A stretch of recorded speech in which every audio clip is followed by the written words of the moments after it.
Film की शुरुआत में एक यंग लड़के को जंगल से होकर भागते हुए देखते हैं। वो एक जगह पर आकर बैठ जाता है। उसके चेहरे पर डर नजर आ रहा था। इसके बाद सीन चेंज होता है और एक बस को दिखाया जाता है जिसमें 5 टीनेजर्स फील्ड ट्रिप पर निकले होते हैं। ड्राइवर का नाम जोसेफ होता है। सभी लोग बस में मजा करते हुए जा रहे थे। रेडियो पर एक न्यूज आती है जिसमें बताया जाता है कि आज रात ग्रहण होने वाला है, जो 20 साल में एक बार होता है। जोसेफ इसे देखने के लिए एक्साइटेड था। ये रास्ता जंगलों से होकर गुजरता है। कुछ दूर आगे जाने पर जोसेफ को रास्ता बंद होने के कारण गाड़ी रोकनी पड़ती है। रास्ते पर बहुत सारी लकड़ियां पड़ी हुई थी, इसलिए वो एक शॉर्टकट लेता है, जो कि इनकी सबसे बड़ी गलती होती है। यहीं पर एक इंसान का हाथ देखते हैं जो लकड़ियों में दबा हुआ था, लेकिन उस पर कोई ध्यान नहीं देता। ये लोग एक ऐसे रास्ते पर पहुंच जाते हैं जहां सर्दियां आ गई हों। चारों तरफ कोहरा छाया हुआ था। जंगल और भी ज्यादा घना होता चला जाता है। कोहरा भी बढ़ने लगता है। यहाँ पर कुछ जानवरों के कंकाल भी दिखते हैं। रास्ते के बीच एक मरा हुआ जानवर पड़ा था, इसलिए जोसेफ को गाड़ी रोकनी पड़ती है।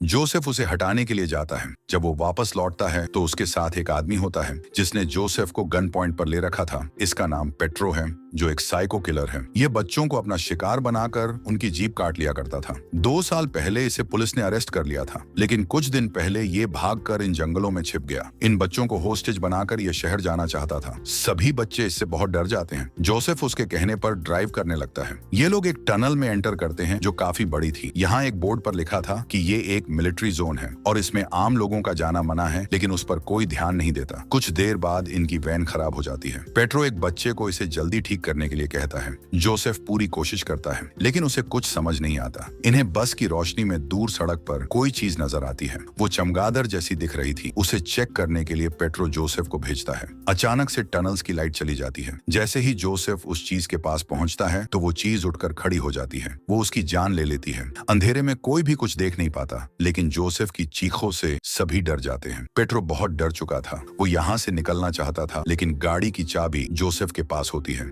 पेट्रो बेस नाम की लड़की को बाहर चाबी लेने के लिए भेजता है। जोसेफ की हालत देखकर वो लड़की बहुत डर जाती है।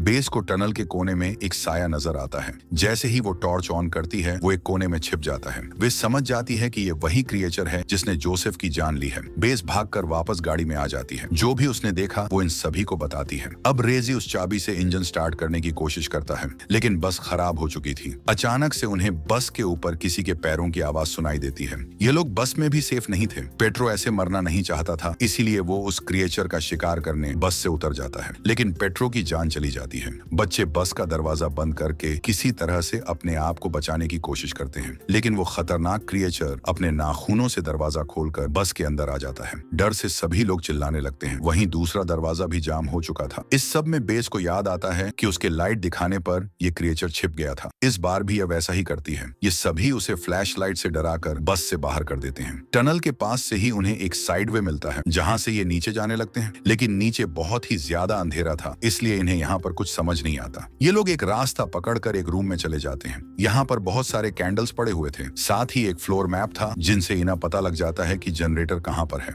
बेस और नोलन समझ चुके थे कि इस क्रिएचर को रोशनी से ही हराया जा सकता है। वो लोग मैप को फॉलो करते हुए जनरेटर को ढूंढने के लिए निकल पड़ते हैं। ये लोग वहां तक पहुंच तो जाते हैं, लेकिन उससे पहले इन्हें रास्ते में एक स्केलेटन दिखता है। ये इंसान भी इसी क्रिएचर का शिकार बना था। वहीं दूसरी तरफ विनी को बाथरूम जाना पड़ता है। रेजी उसके साथ जाता है। एक जगह पर आकर ये खड़े हो जाते हैं। रेजी उससे थोड़ा दूर हो जाता है, लेकिन वो क्रिएचर उसे अपने साथ उठाकर ले जाता है। रेजी बहुत डर जाता है, इसीलिए वो कार्ल को भी बुला लेता है। ये दोनों मिलकर विनी को ढूंढने लगते हैं। अंधेरे रास्तों से गुजरते हुए इन्हें उस क्रिएचर की आवाज सुनाई देती है। उस आवाज का पीछा करते हुए ये लोग एक कोने में पहुंच जाते हैं। यहाँ पर इन्हें विनी तो मिल जाती है, लेकिन उसे देखकर इनकी हालत खराब हो जाती है। विनी के ऊपर वो क्रिएचर लेटा था और जकड़ रखा था। विनी को बचाने के लिए रेजी क्रिएचर पर आग से हमला करता है। इससे विनी बच जाती है, लेकिन वो रेजी को पकड़ लेता है। कार्ल और विनी समझ नहीं पाते कि उन्हें क्या करना चाहिए, लेकिन उसी वक्त बेस और नोलन जनरेटर ऑन कर देते हैं, जिससे पूरी जगह में रोशनी हो जाती है। रोशनी से डरकर क्रिएचर यहाँ से भाग जाता है। रेजी किसी तरह खुद को संभालता है, लेकिन वो डर से कांप रहा था। अब ये तीनों यहाँ से नोलन और बेस को ढूंढने के लिए निकलते हैं। यहाँ कोई भी सेफ नहीं था। जनरेटर ऑन करने के बाद बेस और नोलन को वहाँ की हालत दिखती है। ऐसा लग रहा था जैसे वहाँ पर कोई रहता हो। दीवार पर बहुत सारे मिसिंग पोस्टर लगे हुए थे। इस क्रिएचर के स्केचेस बने हुए थे और कुछ पेपर थे। यहाँ एक डायरी थी जिस पर एक लड़के का नाम लिखा हुआ था।